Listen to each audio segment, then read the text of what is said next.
Para aprovechar este tipo de link, este tipo de conexión, ya nos han llegado algunas consultas dirigidas a José Venegas, relacionadas con su presentación. José, no sé si las consultas te las enviaron. Te dejo el tiempo, digamos, para poder responder las consultas. Bueno, gracias, Alfredo. Sí, conocí una consulta, una relativa a Valhalla, ¿no? Alguien me preguntaba, parece que hacía una comparación, creo que respecto de las centrales de embalse actuales, ¿no?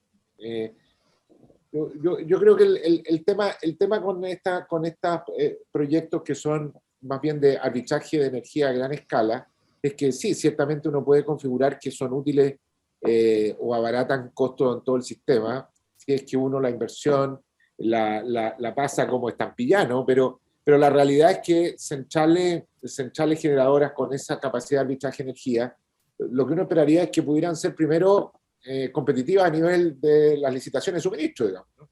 Porque si no son competitivas a nivel de las licitaciones de suministro, ¿por qué tienen que serlo siendo estampillada su inversión en el sistema de transmisión? Es un poco una cosa que a mí me parece como lógica, ¿no?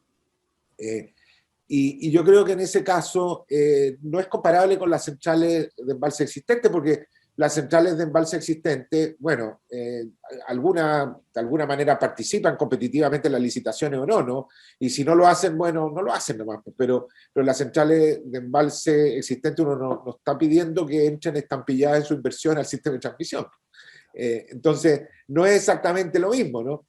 Yo por eso digo, a mí estos proyectos de almacenamiento con alto arbitraje de energía y con inversiones grandes, los encuentro preciosos. O sea, yo creo que son proyectos que ojalá pudiéramos tener en Chile, porque serían muy útiles, ¿no? En especial para la sustitución de energías convencionales más firmes, ¿no? Pero tienen que ser competitivos, ¿no? Entonces, por eso un poco no es que al no ponerlo en el plan de expansión uno no los quiera. O sea, me encantaría que pudiéramos tener estos proyectos, como digo, y nos ayudaran a sustituir carbón, pero tienen que justificarse competitivamente y no porque una buena parte de su inversión la distribuyamos entre todos los clientes, ¿no? Es lo que yo creo, y por eso un poco el llamado es, oye, empujemos a que estos proyectos se puedan volver competitivos, no sé, tecnológicamente, con los proveedores, porque a la medida que se vuelvan competitivos van a ser una gran ayuda para el país, no cabe duda, y son proyectos lindos además. Eso. Perfecto.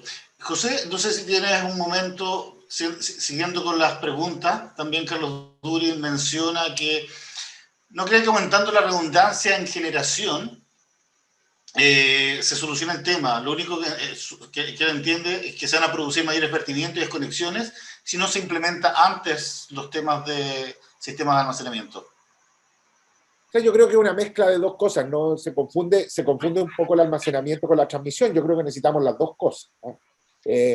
Evidentemente que la transición no consiste solo en poner energía, ¿no? Y en poner centrales generadoras, sobre todo si la estamos poniendo alejada de los centros de consumo, ¿no? Que es lo que está ocurriendo. O sea, necesitamos dos cosas que son simultáneas o que tienen que ocurrir, ¿no? Necesitamos que se desarrolle la transmisión, que traiga la energía, y también necesitamos que se desarrolle el almacenamiento, que le dé esa energía un poquito más la condición 24/7, ¿no?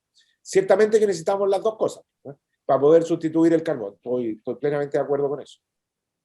Perfecto, pues muchas gracias. Te agradecemos por el tiempo dado para poder hacer la apertura y darte el tiempo para responder consultas. Gracias a ustedes. Muy buena la presentación de Pedro, ahí la estuve siguiendo. Oye, muchas gracias. Perfecto, gracias.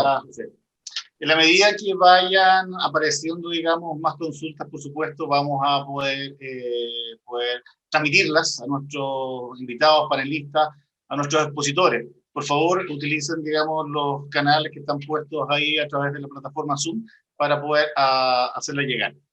Nuevamente, Pedro, muchas gracias por la presentación. Vamos a ver si en lo sucesivo llegan consultas. Mientras tanto, vamos a continuar avanzando en el seminario. Como adelantamos el turno de un estudiante que va a presentar su trabajo. Nuestro siguiente expositor es Pedro Cornejo, quien es memorista de la carrera de Ingeniería Civil Eléctrica de la Universidad Federico Santa María, y expondrá sobre el estudio de factibilidad técnico-económica del sistema de almacenamiento híbrido para uso de control de frecuencia. Espero haber dicho bien el título. Pedro Cornejo. Muchas gracias, Alfredo, por la presentación previa. Bueno, primero que nada, quiero ver si comparte la pantalla. Sí.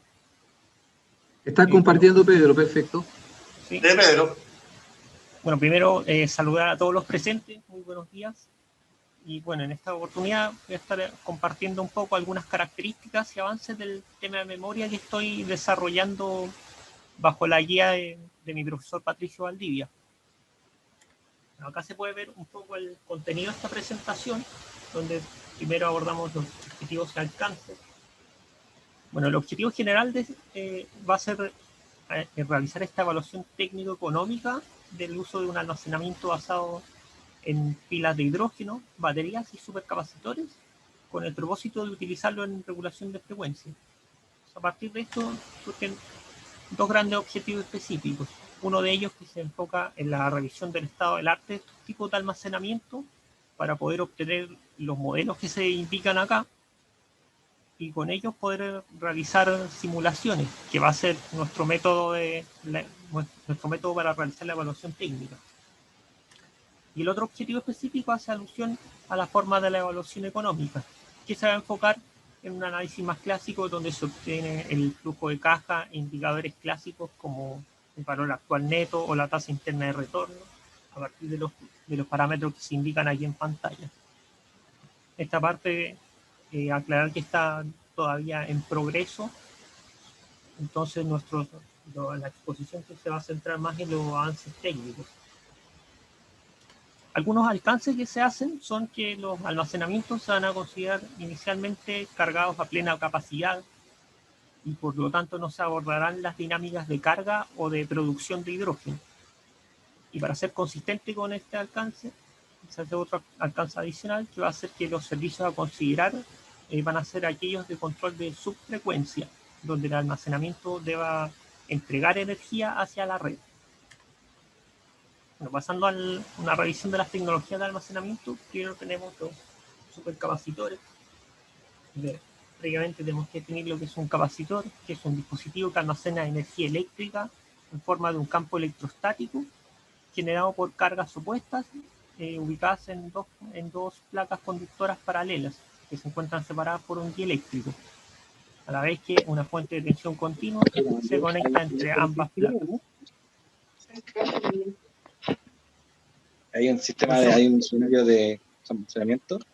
Los supercapacitores a diferencia de los capacitores convencionales, utilizan dos capas de un mismo electrolito para separar los electrodos. En el supercapacitor que vemos aquí, los electrodos de carbón se encuentran inmersos en una solución electrolítica y separados por una membrana que está acá en el centro, que permite la transferencia de iones entre ellos.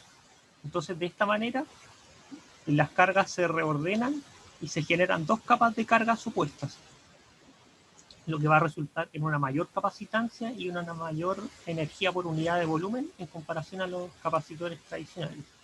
Obviamente acá vemos un equipo comercial que es un stack de supercapacitores de la empresa STS CAP, que es el modelo que vemos aquí en pantalla.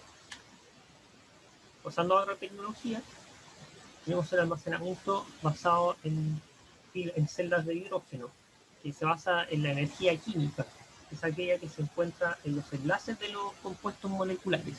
Entonces, cuando se rompen dichos enlaces, las moléculas se van a reordenar y se va a liberar esta energía. Para generar la energía eléctrica dentro de una fuel cell que vemos acá, o celda de combustible, hidrógeno y oxígeno moleculares ingresan acá a la celda de combustible, donde el ánodo y el cátodo de la misma están separados por una membrana semipermeable, que va a permitir el movimiento de protones desde el ánodo hasta el cátodo. Entonces, al estar presente este flujo, esta corriente, se dan las condiciones para que se produzca la electrólisis inversa, la cual genera energía eléctrica prácticamente sin emisiones, ya que los productos generados son vapor de agua, calor e hidrógeno atómico, que es un excedente. Los distintos tipos de pilas de combustible se clasifican según el tipo de electrolito utilizado, que va a influir en el tipo de reacciones que sucedan en la pila, los catalizadores que se requieren, el rango de la temperatura de operación, etc. Acá se puede ver un equipo comercial que es un stack de fuel cell de la empresa Ballard, y es el modelo que tenemos acá. Y por último tenemos el almacenamiento basado en bancos de baterías, tipo BESS. Estas son otra forma de almacenamiento en forma de energía química. Aquí en el diagrama se puede ver que cada celda de la batería está formada por dos electrodos, entre los cuales se encuentra un electrolito. La celda va a poder convertir energía química en eléctrica a través de una reacción química reversible. Aquí también los distintos tipos de baterías se van a clasificar según los elementos químicos y los materiales que se utilicen para conformar estos electrodos y electrolitos, que también van a determinar el tipo de reacción que sucede en la batería y con ello otras características, como la tensión nominal de una celda, las emisiones que genera y también los costos asociados. Aquí también tenemos un dispositivo comercial de un banco de baterías.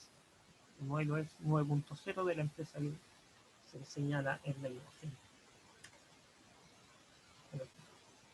Ahora pasamos a una tabla comparativa entre estas tecnologías de almacenamiento, donde se pueden ver algunas características que destacan, por ejemplo, el tiempo de respuesta, la vida útil y la eficiencia de los supercapacitores y las baterías de ion litio. Así como en esta otra tabla, lo más destacable resulta ser el bajo costo capital de energía para las celdas de hidrógeno. Entonces la idea de mi trabajo es buscar una forma de sacar provecho de estas fortalezas utilizándolas en una aplicación de control de frecuencia. Hablando del control de frecuencia, en Chile es parte de los servicios complementarios, concretamente de los servicios de balance. En mi memoria busco evaluar la capacidad de proveer mediante almacenamientos, control primario de frecuencia, control secundario y también control rápido. Bueno, esta evaluación se va a realizar mediante simulaciones en el software MATLAB Simulink a través del diagrama de bloques que se puede ver aquí en pantalla. La simulación va a consistir en aplicar una perturbación en la frecuencia de la red que debe ser compensada por la potencia que inyecten hacia la red los dispositivos de almacenamiento. Bueno, explicando un poco los subsistemas, primero tenemos un subsistema con el modelo del sistema eléctrico, el cual se construye a partir de parámetros de inercia y de amortiguamiento de unidades generadoras y cargas presentes en el sistema eléctrico nacional, cuya información se encuentra disponible en la web del coordinador. Aquí el subsistema recibe como entrada la potencia proveniente de los almacenamientos y entrega como salida la frecuencia de cada una de sus dos áreas, así como también la desviación de frecuencia del área número 1, que es donde se va a aplicar la perturbación que mencionaba antes. Luego se pasa a una etapa de control de frecuencia, que es donde esta desviación de frecuencia eléctrica se va a traducir en una potencia que se va a solicitar a los almacenamientos energéticos. Más a la derecha tenemos el subsistema de la etapa dinámica del almacenamiento, donde vamos a encontrar todo el modelamiento matemático de las dinámicas de las tecnologías utilizadas. Todo esto para representar la evolución temporal de la entrega de la potencia. Y por último, arriba tenemos la etapa de control de potencia, donde se encuentra el modelo equivalente del inversor necesario para convertir la potencia proveniente de los almacenamientos, que va a venir en corriente directa, a corriente alterna trifásica, de manera que pueda ser inyectada a la red eléctrica. Entonces, a partir de este esquema, se va a variar el modelo del sistema eléctrico para generar 4 posibles escenarios. El primero, donde se tienen dos áreas de alta inercia que se encuentran interconectadas, que busca representar una situación donde hay una alta participación de centrales térmicas, además de una hidrología favorable para que haya también una alta participación de los embalses. Luego un sistema con una única área de alta inercia, donde se busca representar la misma situación anterior, pero para el caso de un sistema eléctrico operando en isla. Luego un escenario con dos áreas de baja inercia interconectadas, que busca representar esta vez un escenario de alta penetración renovable, donde va a estar ausente la inercia de los conjuntos turbinas generador de las unidades térmicas y de embalse. Y por último, un escenario con una única área de baja inercia, similar al caso anterior, pero para una operación en isla. Bueno, previamente se diseñar el almacenamiento híbrido, para lo cual se hace la simulación que comentábamos antes, para cada tecnología de almacenamiento operando por sí sola, solo bajo el escenario número 1. En el caso de las pilas de hidrógeno, se obtiene que van a resultar aptas solo para entregar control secundario, ya que el tiempo que demoran en acercarse a la potencia solicitada es demasiado extenso, quedando incluso con un error en estado estacionario. Este comportamiento se atribuye principalmente a las dinámicas dependientes de la temperatura de las celdas de combustible, la cual tarda varios minutos en estabilizarse. Esto hace esta tecnología incompatible con los tiempos exigidos para control primario y control rápido de frecuencia. Por otro lado, los supercapacitores resultan aptos para todos los servicios, ya que, como puede verse acá, apenas la frecuencia eléctrica de la red sale de la banda muerta de 25 mHz, los capacitores comienzan a inyectar la energía solicitada. Esto tuve que separarlo en dos gráficos ya que se superponían y no se apreciaba claramente. Entonces, de esta forma se logra una respuesta satisfactoria de acuerdo a las exigencias de la norma técnica de seguridad y calidad de servicio y también del informe de definición de los servicios complementarios. Las baterías también resultan aptas para entregar los tres servicios, pero dado que el servicio de control rápido de frecuencia va a estar cubierto por los supercapacitores, a las baterías se les va a asignar la entrega de control primario de frecuencia. Se puede ver en la gráfica de frecuencia que también las baterías, al salir de la banda muerta de frecuencia de la red, son capaces de entregar la energía solicitada y mantener la frecuencia dentro de esta banda muerta. Entonces, de esta forma, el almacenamiento híbrido se va a componer de tres partes.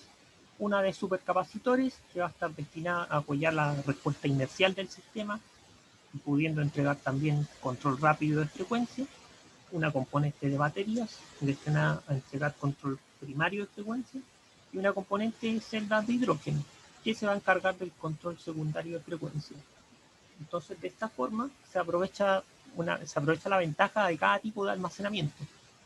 Aquí, como puede verse acá, el hidrógeno va a ser quien entregue mayor energía al sistema, dado que entrega una mayor cantidad de potencia por un tiempo prolongado. Entonces, de esta forma se aprovecha su bajo costo capital de energía que mencionaba en tablas anteriores.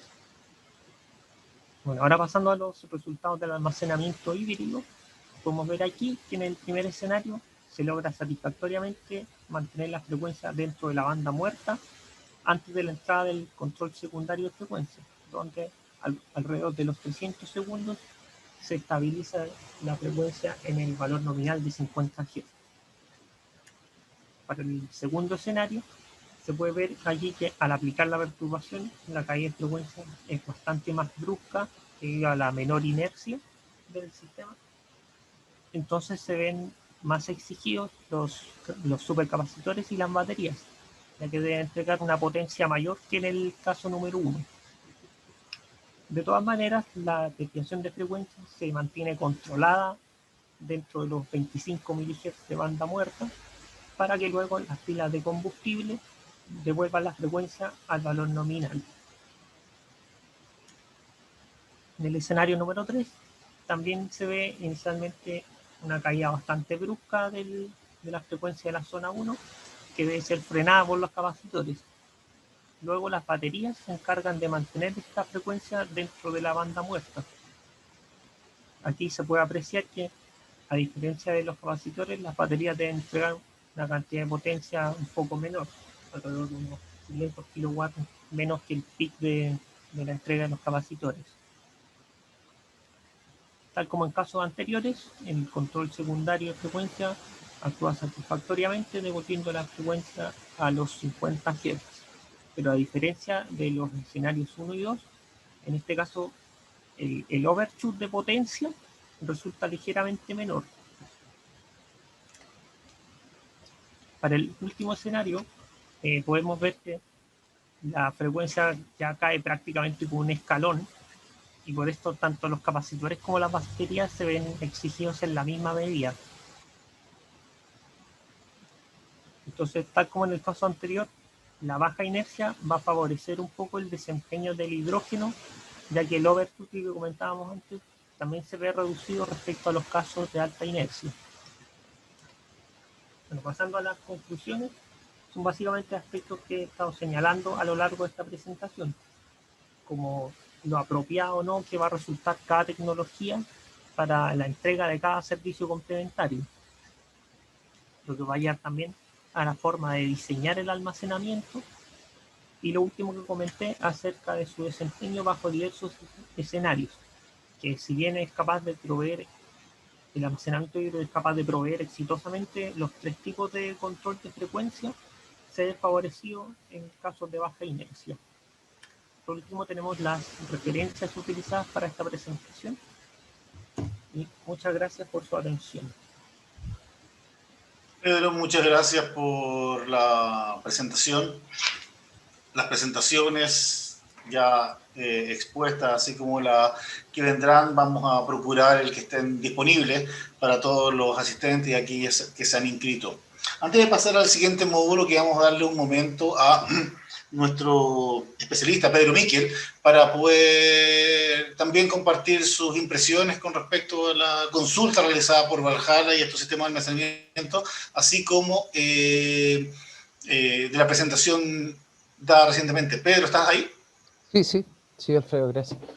Mira, ¿para qué decir lo interesante que son todas las preguntas y la diversidad de respuestas que se puede dar a ellas? Voy a partir de una cosa súper teórica, que es lo siguiente. La máquina síncrona, y nótese que estoy diciendo la máquina síncrona, es producto de la genialidad de Nicolás Tesla. Es una máquina bidireccional, ¿sí? ¿Qué significa que es una máquina bidireccional? Que si tú lo alimentas con energía mecánica y algo de corriente continua, produce energía eléctrica, ¿sí? Potencia activa y reactiva, eso lo conocemos todos, ¿sí? Pero también puede actuar como motor, la misma máquina, ¿ok? Si yo lo alimento con una terna trifásica y algo de corriente continua, a final de cuentas genera movimiento, ¿ok? Ese tipo de elemento, evidentemente, enmascara dos cosas. Lo primero es que es una máquina que transforma formas de energía, ¿ok? El tema es cómo los usamos. Entonces, cuando nosotros hablamos de generadores eléctricos, utilizamos una acepción para un solo lado, que es que tomamos la fuente primaria, que es mecánica a final de cuentas, y la transformamos en electricidad, ¿ok? Y es por el uso que les damos. ¿Dónde hay un uso de una máquina síncrona como un elemento bidireccional? En los pumped storage. El pumped storage, tú puedes ocupar una máquina síncrona en un rato como generador y en un rato como motor. Y para que se produzca el proceso de pumping, lo que uno tiene que hacer, incluso puede hacerlo secuencial con una tubería común o independiente, con 2 tuberías, digamos, y poniendo un conjunto de máquinas a trabajar en una u otra forma. Con todo, un sistema pumped storage es un ciclo cerrado y no es una central generadora, porque no permite o sea, no es que no permita. Lo que hace es o genera o impulsa, ¿ya? Pero a final de cuentas se comporta como un sistema de almacenamiento, y una central generadora como las que conocemos nosotros, lo que hace es que toma una fuente primaria y las pone ¿cómo se llama? La transforma en electricidad. Entonces, ahí viene lo que decía José, que yo estoy completamente de acuerdo con lo que él dice, es que el proyecto Pumped Storage es genial desde el punto de vista de las prestaciones que tiene, porque es con una tecnología muy madura, muy conocida, que permite o entregar electricidad o captar electricidad de un sistema y almacenarla. Pero el punto es lo siguiente: para que todo eso hay que ser económicamente eficiente. ¿Por qué? ¿Ah? Y aquí viene parte de la respuesta. Porque al día de hoy, y me voy a ir al otro extremo, ¿ah? El otro extremo es que la transformación estática de energía en electricidad, incluso pudiendo ser almacenada, incluso pudiendo ser reversible, que es lo que estamos hablando en estos minutos, es una competencia formidable y va en una baja de costo que cada vez es mayor. ¿Ah? Entonces, en cuanto a los sistemas de almacenamiento, ¿es posible un pumped storage? Sí, pero tiene que competir. ¿Ah? Tiene que competir porque las otras tecnologías también lo van a hacer, ¿ok? En igualdad de prestaciones. Sí, creo que había otra pregunta más que tiene que ver con la pregunta de las baterías de Carnot. Bueno, como se habla de descarbonización, uno podría decir, ¿qué es lo que voy a descarbonizar? ¿Voy a sacar solo la caldera y el resto lo voy a botar a la basura? ¿O voy a dejarlo que sirva para algo? ¿Ah? Y la verdad es que si uno mira una máquina síncrona conectada a una fuente primaria, que son una máquina térmica carbonera, uno dice, bueno, si yo pudiera generar vapor de alguna forma, todo el resto sigue en pie. Entonces la inercia, el comportamiento electromecánico y todas las cuestiones que son favorables para la seguridad del sistema son deseables. Entonces, la llave del asunto es cómo yo reemplazo la función de la ¿cómo se llama? De la caldera.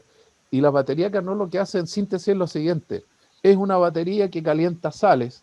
¿Cómo se hace? Extrayendo electricidad del sistema en las horas que la electricidad es muy baja. Ahí está el sistema de almacenamiento. Y con ese calor tú generas vapor y mantienes una térmica a carbón, ahora en una central térmica con ciclo de Carnot. ¿Ya? Y es una forma de generar una máquina rotatoria híbrida, que era otra de las preguntas que estaba allí. O sea, es otra forma de hacer lo mismo que un pumped storage o lo mismo que hacer un sistema de almacenamiento. Las diferencias están en la escala de tiempo. El campeón mundial al día de hoy del almacenamiento de energía registrado a nivel mundial es sin duda un pumped storage, ¿eh? Pero ese es otro tema. Eso. Perfecto, muchas gracias, Pedro, digamos, por tus opiniones, por tus impresiones con respecto a este tema.